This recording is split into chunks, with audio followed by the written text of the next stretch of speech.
हरे कृष्णा, राधे राधे। आज की कथा में आप सभी भक्तों का हार्दिक स्वागत है। भगवान श्री कृष्ण और श्रीमती राधा रानी की कृपा सदैव आप और आपके समस्त परिवार पर बनी रहे। 20 जुलाई 2024 आज है शनिवार का दिन और आज आप सुनेंगे आषाढ़ मास की कथा का 28वां अध्याय। इससे पहले के सभी अध्याय सुनने के लिए आप सभी भक्तों का बहुत बहुत आभार और उम्मीद करती हूँ कि सावन के महीने में शिव महापुराण की कथा और सावन मास महात्म्य भी आप लोग जरूर सुनेंगे। और अब भगवान श्री हरि विष्णु का ध्यान करके आज की पावन कथा का प्रारंभ करते हैं। श्री पराशर जी कहते हैं कि अक्रूर जी भी तुरंत ही मथुरापुरी से निकलकर श्री कृष्ण दर्शन की लालसा से एक शीघ्रगामी रथ द्वारा नंद जी के गोकुल को चले। अक्रूर जी सोचने लगे कि आज तो मुझ जैसा बड़भागी और कोई है ही नहीं, क्योंकि अपने अंश से अवतीर्ण चक्रधारी श्री विष्णु भगवान का सुख मैं अपने नेत्रों से देखूंगा। आज तो मेरा जन्म ही सफल हो गया।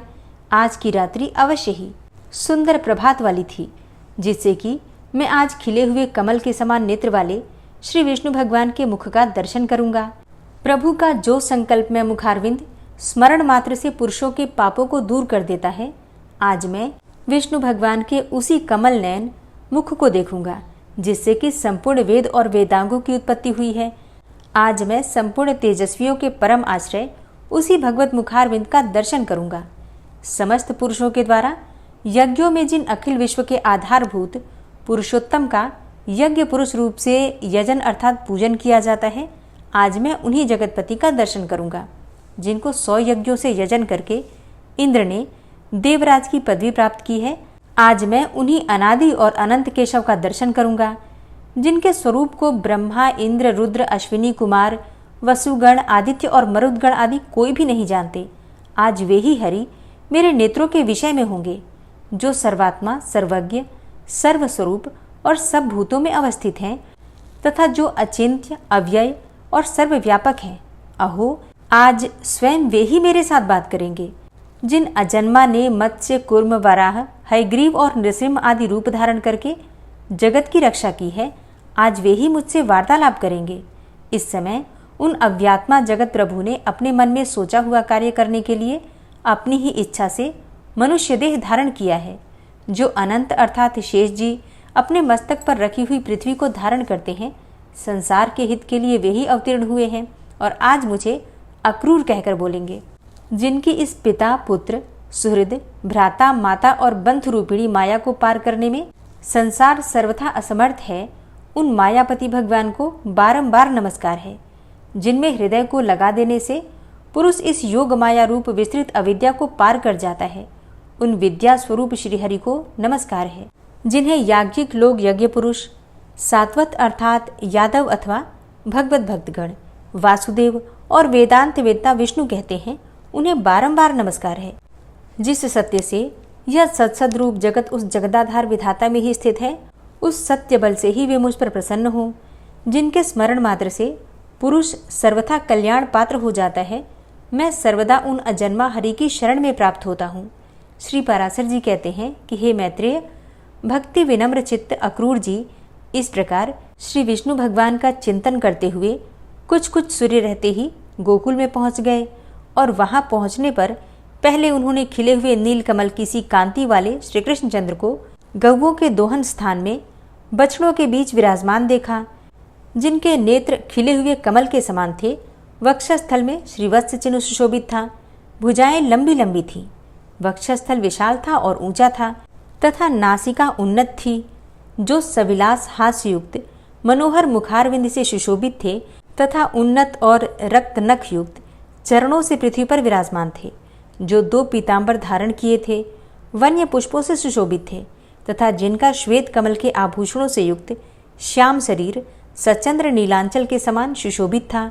हे द्विज, श्री ब्रजचंद्र के पीछे उन्होंने हंस, कुंद और चंद्रमा के समान गौरवर्ण नीलांबरधारी यदुनंदन श्री बलभद्र जी को भी देखा, जिनकी भुजाएं विशाल थीं, कंधे उन्नत थे, मुखारविंद खिलता हुआ था तथा जो मेघमाला से घिरे हुए दूसरे कैलाश पर्वत के समान जान पड़ते थे।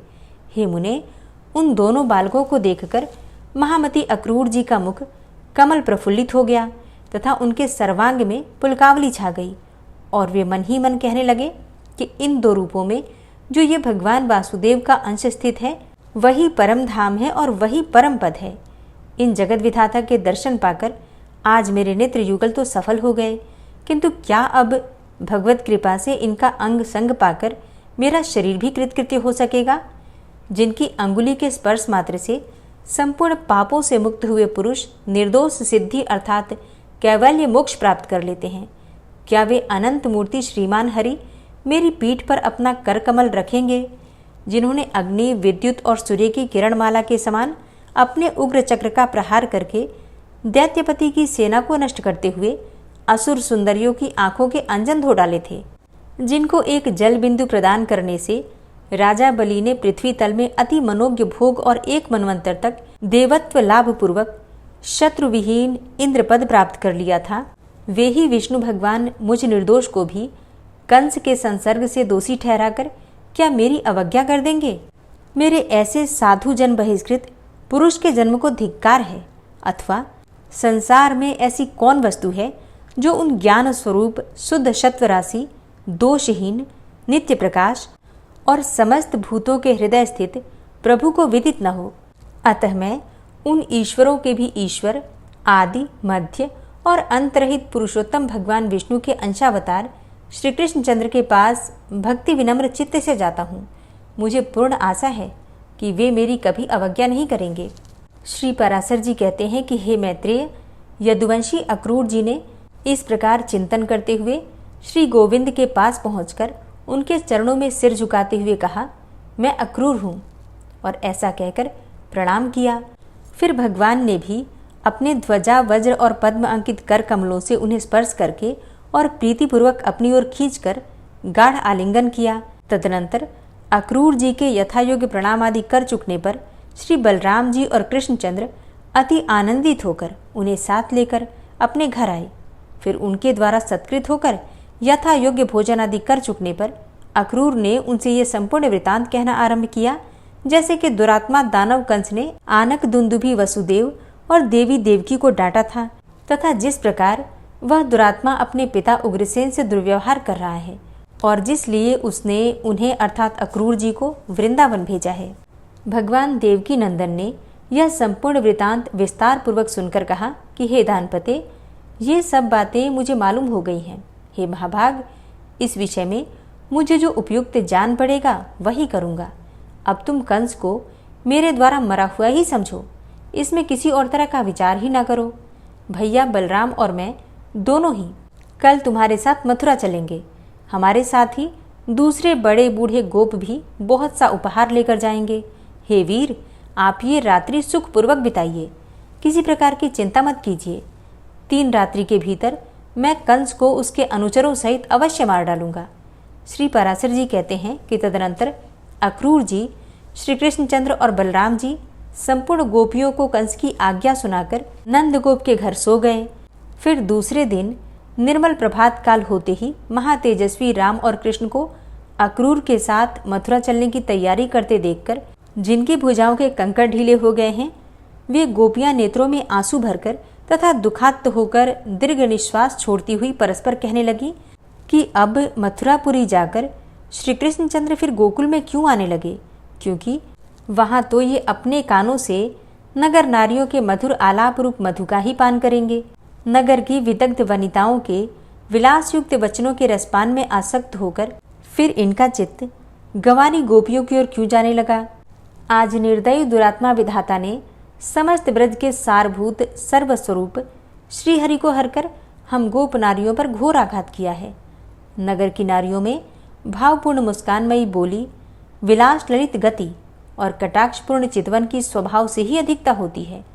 उनके विलास बंधनों में बंधकर यह ग्राम्य हरि फिर किस युक्ति से तुम्हारे अर्थात हमारे पास आएगा। देखो देखो, क्रूर एवं निर्दयी अक्रूर के बहकावे में आकर ये कृष्णचंद्र रथ पर चढ़े हुए मथुरा जा रहे हैं, और यह नृशंस अक्रूर क्या अनुरागी जनों के हृदय का भाव तनिक भी नहीं जानता, जो इस प्रकार हमारे नैनानंदवर्ध नंद नंदन को अन्यत्र लिए जाता है। और देखो, ये अत्यंत निठुर गोविंद राम के साथ रथ पर चढ़कर जा रहे हैं। अरे, इन्हें रोकने की शीघ्रता करो। इस पर गुरुजनों के सामने ऐसा करने में असमर्थता प्रकट करने वाली किसी गोपी का लक्ष्य करके उसने फिर कहा, अरे, तू क्या कर रही है कि अपने गुरुजनों के सामने हम ऐसा नहीं कह सकती? भला अब विरहाग्नि से भस्मीभूत हुई हम लोगों का गुरुजन क्या करेंगे? देखो, ये नंद गोप आदि गोपी भी उन्हीं के साथ जाने की तैयारी कर रहे हैं। इनमें से भी कोई गोविंद को लौटाने का प्रयत्न नहीं करता। आज की रात्रि मथुरा वासिनी स्त्रियों के लिए सुंदर प्रभात वाली हुई है, क्योंकि आज उनके नैन भृंग श्री अच्युत के मुखारविंद का मकरंद पान करेंगे।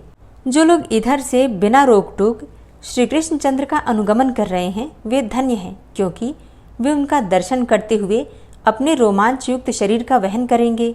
और आज श्री गोविंद के अंग प्रत्यंगों को देखकर मथुरा वासियों के नेत्रों को अत्यंत महोत्सव होगा।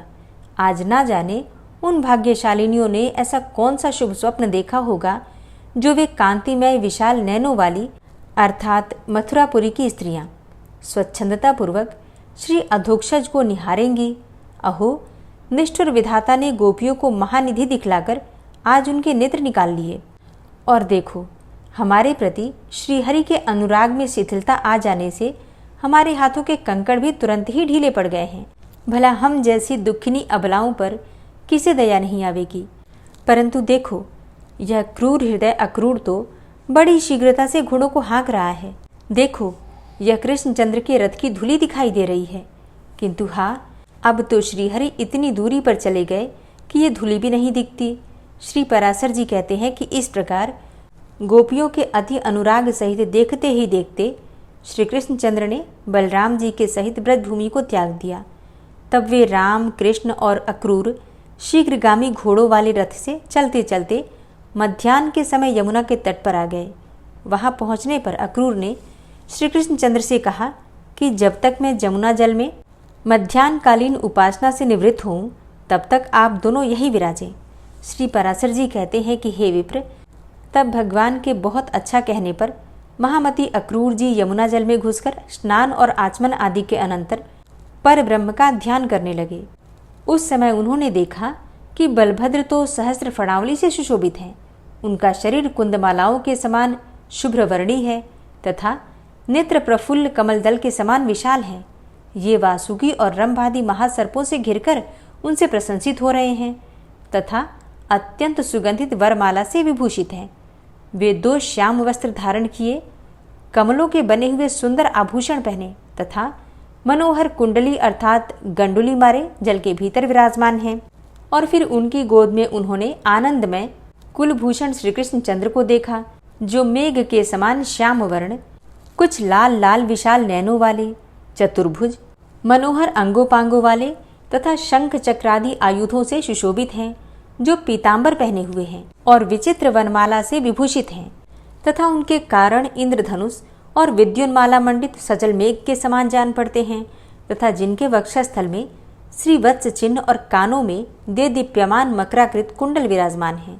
अक्रूर जी ने यह भी देखा कि सनकादि मुनिजन और निष्पाप सिद्ध तथा योगी जन उस जल में ही स्थित होकर नासिकाग्र दृष्टि से उन श्री कृष्णचंद्र का ही चिंतन कर रहे हैं। इस प्रकार वहां राम और कृष्ण को पहचान कर अक्रूर जी बड़े ही विस्मित हुए और सोचने लगे कि ये यहाँ इतनी शीघ्रता से रथ से कैसे आ गए। जब उन्होंने कुछ कहना चाहा तो भगवान ने उनकी वाणी रोक दी। तब वे जल से निकलकर रथ के पास आए और देखा कि वहां भी राम और कृष्ण दोनों ही मनुष्य शरीर से पूर्ववत रथ पर ही बैठे हुए हैं। तदनंतर उन्होंने जल में घुसकर फिर से गंधर्व, सिद्ध मुनि और नागादिकों से स्तुति किए जाते हुए देखा। तब तो दानपति अक्रूर जी वास्तविक रहस्य जानकर उन सर्व विज्ञान में अच्युत भगवान की स्तुति करने लगे। अक्रूर जी बोले कि जो सन्मात्र स्वरूप, अचिंत्य महिम, सर्वव्यापक तथा कार्य रूप से अनेक और कारण रूप से एक रूप हैं, उन परमात्मा को नमस्कार है, नमस्कार है। हे अचिंत्य प्रभो, आप सर्वरूप एवं हवि स्वरूप हैं। हे परमेश्वर, आपको नमस्कार है। आप बुद्धि से अतीत और प्रकृति से परे हैं, आपको बारंबार नमस्कार है। आप भूत स्वरूप, इंद्रिय स्वरूप और प्रधान स्वरूप हैं तथा आप ही जीवात्मा और परमात्मा हैं। इस प्रकार आप अकेले ही 5 प्रकार से स्थित हैं। हे सर्व, हे सर्वात्मा, हे क्षराक्षर मैं ईश्वर, आप प्रसन्न होइए। एक आप ही ब्रह्मा, विष्णु और शिव आदि कल्पनाओं से वर्णन किए जाते हैं। हे परमेश्वर, आपके स्वरूप, प्रयोजन और नाम आदि सभी अनिर्वचनीय हैं। मैं आपको नमस्कार करता हूँ। हे नाथ, जहाँ नाम और जाति आदि कल्पनाओं का सर्वथा अभाव है, आप वही नित्य अविकारी और अजन्मा परब्रह्म हैं, क्योंकि कल्पना के बिना किसी भी पदार्थ का ज्ञान नहीं होता। इसलिए आपका कृष्ण, अच्युत, अनंत और विष्णु आदि नामों से स्तवन किया जाता है।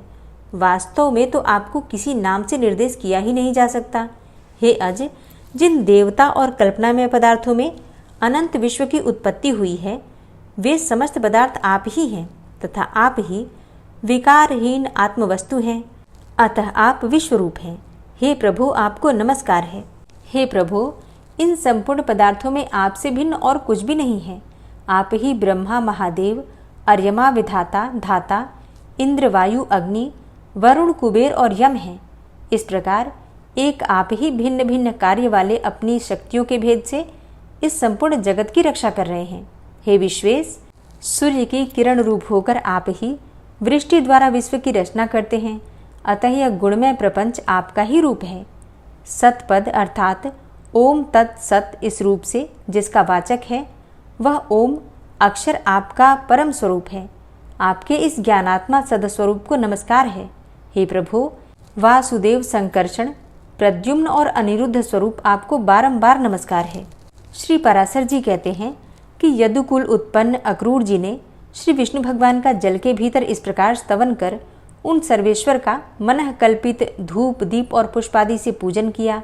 उन्होंने अपने मन को अन्य विषयों से हटाकर उन्हीं में लगा दिया और चिरकाल तक उन ब्रह्मभूत में ही समाहित भाव से स्थित रहकर फिर समाधि से विरत हो गए। तदनंतर महामती अक्रूर जी अपने को कृतकृत्य सा मानते हुए यमुना जल से निकलकर फिर रथ के पास चले आए और वहां आकर उन्होंने आश्चर्ययुक्त नेत्रों से राम और कृष्ण को पूर्ववत रथ में ही बैठा देखा। उस समय श्री कृष्णचंद्र ने अक्रूर जी से कहा। श्री कृष्ण जी बोले, हे अक्रूर, आपने अवश्य ही यमुना जल में कोई आश्चर्यजनक बात देखी है, क्योंकि आपके नेत्र आश्चर्यचकित दिख पड़ते हैं। अक्रूर जी कहते हैं कि हे अच्युत, मैंने यमुना जल में जो आश्चर्य देखा है उसे मैं इस समय भी अपने सामने मूर्तिमान देख रहा हूँ। हे कृष्ण, यह महान आश्चर्यमय जगत जिस महात्मा का स्वरूप है, उन्हीं परम आश्चर्य स्वरूप आपके साथ मेरा समागम हुआ है। हे मधुसूदन, अब उस आश्चर्य के विषय में और अधिक कहने का लाभ ही क्या है। चलो, हमें शीघ्र ही मथुरा पहुंचना है। मुझे कंस से बहुत भय लगता है।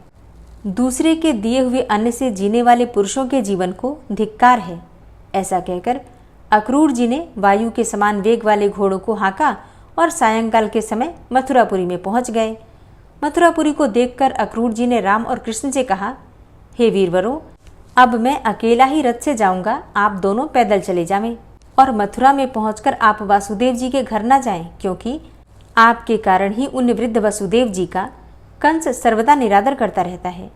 श्री पराशर जी कहते हैं कि ऐसा कहकर अक्रूर जी मथुरापुरी में चले गए और उनके पीछे राम और कृष्ण भी नगर में प्रवेश करके राजमार्ग पर आए। वहां के नर नारियों से आनंद पूर्वक देखे जाते हुए वे दोनों वीर मतवाले तरुण हाथियों के समान लीलापूर्वक जा रहे थे। मार्ग में उन्होंने एक वस्त्र रंगने वाले रजक को घूमते देखकर उससे रंग बिरंगे वस्त्र मांगे। यह रजक कंस का था और राजा के मुंह लगा होने से बड़ा घमंडी हो गया था। अतः राम और कृष्ण के वस्त्र मांगने पर उसने विस्मित होकर उनसे बड़े जोर के साथ अनेकों दुर्वाक्य कहे। तब श्री कृष्णचंद्र ने क्रुद्ध होकर अपने करतल के प्रहार से उस दुष्ट रजक का भार पृथ्वी पर गिरा दिया। इस प्रकार उसे मारकर राम और कृष्ण ने उसके वस्त्र छीन लिए तथा क्रमशः नील और पीत वस्त्र धारण करके वे प्रसन्न चित्त से माली के घर गए।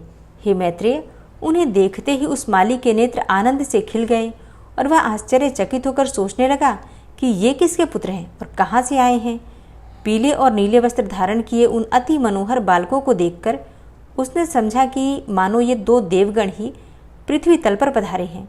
जब उन विकसित मुख कमल बालकों ने उससे पुष्प मांगे तो उसने अपने दोनों हाथ पृथ्वी पर टेककर सिर से भूमि को स्पर्श किया। फिर उस माली ने उन दोनों से कहा, हे नाथ, आप बड़े ही कृपालु हैं जो मेरे घर पधारे हैं। मैं तो धन्य हूँ, क्योंकि आज मैं आपका पूजन कर सकूँगा। तदनंतर उसने कहा कि देखिए, ये बहुत सुंदर हैं और ये तो बहुत सुंदर हैं। इस प्रकार प्रसन्न मुख से लुभा लुभा कर उन्हें इच्छानुसार पुष्प दिए। उसने उन दोनों पुरुष श्रेष्ठों को पुनः पुनः प्रणाम करके अति निर्मल और सुगंधित मनोहर पुष्प दिए। तब श्री कृष्णचंद्र ने भी प्रसन्न होकर उस माली को ये वर दिया कि हे भद्र, मेरे आश्रित रहने वाली लक्ष्मी तुझे कभी नहीं छोड़ेगी। सौम्य, तेरे बल और धन का ह्रास कभी न होगा, और जब तक दिन अर्थात सूर्य की सत्ता रहेगी तब तक तेरी संतान का उच्छेद न होगा, और तू भी यावत जीवन नाना प्रकार के भोग भोगता हुआ अंत में मेरी कृपा से मेरा स्मरण करने के कारण दिव्य लोक को प्राप्त होगा। हे भद्र, तेरा मन सर्वदा धर्मपरायण रहेगा तथा तेरे वंश में जन्म लेने वालों की आयु दीर्घ होगी। हे महाभाग, जब तक सूर्य रहेगा तब तक तेरे वंश में उत्पन्न हुआ कोई भी व्यक्ति उपसर्ग अर्थात आकस्मिक रोग आदि दोषों को प्राप्त नहीं होगा। श्री पराशर जी कहते हैं कि ऐसा कहकर श्री कृष्णचंद्र बलभद्र जी के सहित मालाकार से पूजित होकर उसके घर से चल दिए। हरे कृष्णा। आज की कथा का यहीं पर समापन करती हूँ। इसके आगे का अध्याय आप कल की कथा में सुनेंगे। और अब आप सुनेंगे गजेंद्र मोक्ष पाठ। गजेंद्र मोक्ष पाठ। और इस पाठ को करते समय अगर हम अपने मन में ये भावना रखें कि हे श्री हरि विष्णु, जिस प्रकार से गजेंद्र को परेशानी से आपने बाहर निकाला उसी प्रकार से हमें भी हमारी परेशानियों से बाहर निकालिए, तो निश्चित ही भगवान विष्णु हमारी मदद करते हैं। तो अब सच्चे मन से भगवान श्री हरि विष्णु का ध्यान करके इस परम कल्याणकारी स्तोत्र का पाठ करते हैं। शुक जी ने कहा कि बुद्धि के अनुसार पिछले अध्याय में वर्णन किए गए रीति से अपने मन को नियंत्रित करके और हृदय को स्थिर करके गजेंद्र अपने पिछले जन्म में याद किए गए सर्वोच्च कार्य और बार बार जप किए जाने वाले स्तोत्र का जप करने लगा। गजेंद्र ने मन ही मन श्री हरि को ध्यान करते हुए कहा कि जिनके प्रवेश करने से शरीर और मस्तिष्क चेतन की तरह व्यवहार करने लगते हैं, ओम द्वारा लक्षित और पूरे शरीर में प्रकृति और पुरुष के रूप में प्रवेश करने वाले उस सर्वशक्तिमान देवता का मैं मन ही मन स्मरण करता हूँ, जिनके सहारे ये पूरा संसार टिका हुआ है और जिनसे ये सारा संसार अवतरित हुआ है, जिन्होंने प्रकृति की रचना की है और जो खुद उसके रूप में ही प्रकट है, लेकिन उसके बावजूद भी वो इस पूरी दुनिया में सर्वोपरि और श्रेष्ठ हैं। ऐसे अपने आप और बिना किसी कारण के भगवान की मैं शरण में जाता हूँ। अपने संकल्प शक्ति के बल पर अपने ही स्वरूप में रचित और सृष्टि काल में प्रकट एवं प्रलय में अप्रकट रहने वाले इस शास्त्र प्रसिद्धि प्राप्त कार्य कारण रूपी संसार को जो बिना कुंठित दृष्टि के साक्ष्य रूप में देखते रहने पर भी लिप्त नहीं होते, चक्षु आदि प्रकाशकों के परम प्रकाशक प्रभु आप मेरी रक्षा करें। बीतते गए समय के साथ तीनों लोकों और ब्रह्मादि लोकपालों के पंचभूत में प्रवेश कर जाने पर और पंचभूतों से लेकर महत्वपूर्ण सभी कारणों के उनकी परम करुणा स्वरूप प्रकृति में मग्न हो जाने पर उस समय दुर्गेर और घोर अंधकार रूपेण प्रकृति ही बच रही थी। उस अंधकार से परे अपने परम धाम में जो सर्वव्यापी भगवान सभी दिशाओं में प्रकाशित होते रहते हैं, वो भगवान मेरी रक्षा करें। विभिन्न नाट्य रूपों में अभिनय करने वाले और उस अभिनेता के वास्तविक स्वरूप को जिस प्रकार से साधारण लोग भी नहीं जान पाते, उसी तरह से सत्व प्रधान देवता और महर्षि भी जिनके स्वरूप को नहीं जान पाते, ऐसे में कोई साधारण प्राणी उनका वर्णन कैसे कर सकता है। ऐसे दुर्गम चरित्र वाले भगवान मेरी रक्षा करें। अनेकों शक्ति से मुक्त, सभी प्राणियों को आत्मबुद्धि प्रदान करने वाले, सबके बिना कारण हित और अतिशय साधु स्वभाव ऋषि मुनिजन जिनके परम स्वरूप को देखने की इच्छा के साथ वन में रहकर अखंड ब्रह्मचर्य तमाम अलौकिक व्रतों को नियमों के अनुसार पालन करते हैं, ऐसे प्रभु ही मेरी गति है। वह जिनका हमारी तरह न तो जन्म होता है और न जिनके द्वारा अहंकार प्रेरित कर्म ही होते हैं, जिनके निर्गुण स्वरूप का न तो कोई नाम है और न रूप ही है, फिर भी समय के अनुसार जगत की सृष्टि एवं प्रलय के लिए स्वेच्छा से जन्म आदि को स्वीकार करते हैं, उन अनंत शक्ति संपन्न परम ब्रह्म परमेश्वर को नमस्कार है। उन प्राकृत आकार रहित एवं अनेकों आकार वाले अद्भुत कर्मा भगवान को बारंबार नमस्कार है। स्वयं प्रकाशित सभी साक्ष्य परमेश्वर को मेरा शत शत नमन है। वैसे देव जो मन वाणी और चित्तवृत्तियों से परे हैं, उन्हें मेरा बारंबार नमस्कार है। विवेक से परिपूर्ण पुरुष के द्वारा सभी सत्व गुणों से परिपूर्ण निवृत्ति धर्म के आचरण से मिलने योग्य और मोक्ष सुख की अनुभूति रूपी भगवान को मेरा नमस्कार है। सत्व गुण को स्वीकार करके शांत, रजोगुण को स्वीकार करके घोर एवं तमोगुण को स्वीकार करके मूढ़ से प्रतीत होने वाले भेद रहित, अतएव सदा समभाव से स्थित ज्ञानघन प्रभु को मेरा नमस्कार है। शरीर इंद्रिय आदि के समुदाय रूप संपूर्ण पिंडों के ज्ञाता, सबके स्वामी एवं साक्षी रूप प्रभु को मेरा नमस्कार है। सबके अंतर्यामी, प्रकृति के भी परम कारण किंतु स्वयं कारण रहित प्रभु को नमस्कार है। संपूर्ण इंद्रियों एवं उनके विषयों के ज्ञाता, समस्त प्रतीतियों के कारण रूप, संपूर्ण जड़ प्रपंच एवं सबकी मूलभूता अविद्या के द्वारा सूचित होने वाले तथा संपूर्ण विषयों में अविद्या रूप से भासने वाले प्रभु को मेरा नमस्कार है। सबके कारण किंतु स्वयं कारण रहित तथा कारण होने पर भी परिणाम रहित होने के कारण अन्य कारणों से विलक्षण कारण आपको बारंबार नमस्कार है।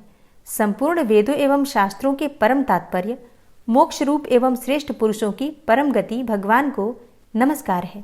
जो त्रिगुण रूप काष्ठों में छिपे हुए ज्ञान रूप अग्नि है, उक्त गुणों में हलचल होने पर जिनके मन में सृष्टि रचने की बाह्य वृत्ति जागृत हो उठती है तथा आत्मतत्व की भावना के द्वारा विधि निषेध रूप शास्त्र से ऊपर उठे हुए ज्ञानी महात्माओं में जो स्वयं प्रकाशित हो रहे हैं, उन प्रभु को मैं नमस्कार करता हूँ।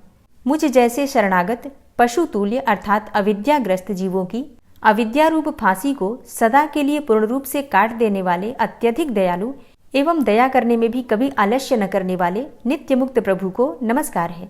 अपने अंश से संपूर्ण जीवों के मन में अंतर्यामी रूप से प्रकट होने वाले सर्वनियंता अनंत परमात्मा आपको नमस्कार है।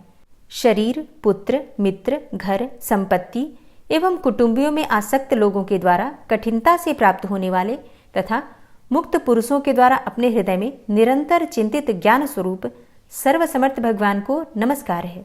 जिन्हें धर्म, अभिलाषित भोग, धन तथा मोक्ष की कामना से भजने वाले लोग अपनी मनचाही गति पा लेते हैं, अपितु जो उन्हें अन्य प्रकार के अयाचित भोग एवं अविनाशी पार्षद शरीर भी देते हैं, वे अतिशय दयालु प्रभु मुझे इस विपत्ति से सदा के लिए उबार लें।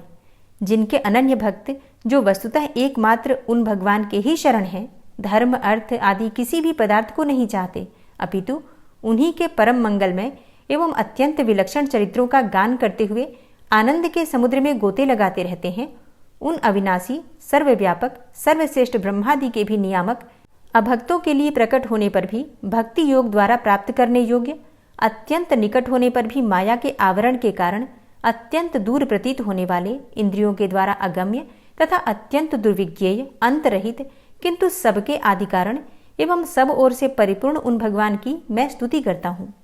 ब्रह्मा आदि समस्त देवता, चारों वेद तथा संपूर्ण चराचर जीव नाम और आवृत्ति भेद से जिनके अत्यंत क्षुद्र अंश के द्वारा रचे गए हैं, जिस प्रकार प्रज्वलित अग्नि से लपटे तथा सूर्य से किरणें बार बार निकलती हैं और पुनः अपने कारण में ही लीन हो जाती हैं, उसी प्रकार बुद्धि, मन, इंद्रिय और नाना योनियों के शरीर, यह गुणमय प्रपंच जिन स्वयं प्रकाश परमात्मा से प्रकट होता है और पुनः उन्हीं में लीन हो जाता है, वे भगवान न तो देवता हैं और न असुर, न मनुष्य हैं न तिर्यक अर्थात मनुष्य से नीची, पशु पक्षी आदि किसी भी योनि के प्राणी हैं, न वे स्त्री हैं और न पुरुष हैं और ना ही नपुंसक हैं, न वे ऐसे कोई जीव हैं जिनका इन तीनों ही श्रेणियों में समावेश हो सके, न वे गुण हैं, न कर्म है, न कार्य है और न तो कारण ही है। सबका निषेध हो जाने पर जो कुछ बच रहता है वही उनका स्वरूप है और वे ही सब कुछ हैं। ऐसे भगवान मेरे उद्धार के लिए आविर्भूत हों। मैं इस ग्राह के चंगुल से छूटकर जीवित नहीं रहना चाहता, क्योंकि भीतर और बाहर सब ओर से अज्ञान से ढके हुए इस हाथी के शरीर से मुझे क्या लेना है। मैं तो आत्मा के प्रकाश को ढक देने वाले उस अज्ञान की निवृत्ति चाहता हूँ, जिसका कालक्रम से अपने आप नाश नहीं होता, अपितु भगवान की दया से अथवा ज्ञान के उदय से ही होता है। इस प्रकार मोक्ष का अभिलाषी मैं विश्व के रचयिता, स्वयं विश्व के रूप में प्रकट तथा विश्व से सर्वथा परे, विश्व को खिलौना बनाकर खेलने वाले, विश्व में आत्मरूप से व्याप्त, अजन्मा, सर्वव्यापक एवं प्राप्य वस्तुओं में सर्वश्रेष्ठ भी भगवान को केवल प्रणाम ही करता हूँ, उनकी शरण में हूँ। जिन्होंने भगवत भक्ति रूप योग के द्वारा कर्मों को जला डाला है, वे योगी लोग उसी योग के द्वारा शुद्ध किए हुए अपने हृदय में जिन्हें प्रकट हुआ देखते हैं, उन योगेश्वर भगवान को मैं नमस्कार करता हूँ। जिनकी त्रिगुणात्मक अर्थात सत्व रज तम रूप शक्तियों का राग रूप वेग असह्य है, जो संपूर्ण इंद्रियों के विषय रूप में प्रतीत हो रहे हैं, तथापि जिनकी इंद्रियां विषयों में ही रची पची रहती हैं, ऐसे लोगों को जिनका मार्ग भी मिलना असंभव है, उन शरणागत रक्षक एवं अपार शक्तिशाली आपको बार बार नमस्कार है।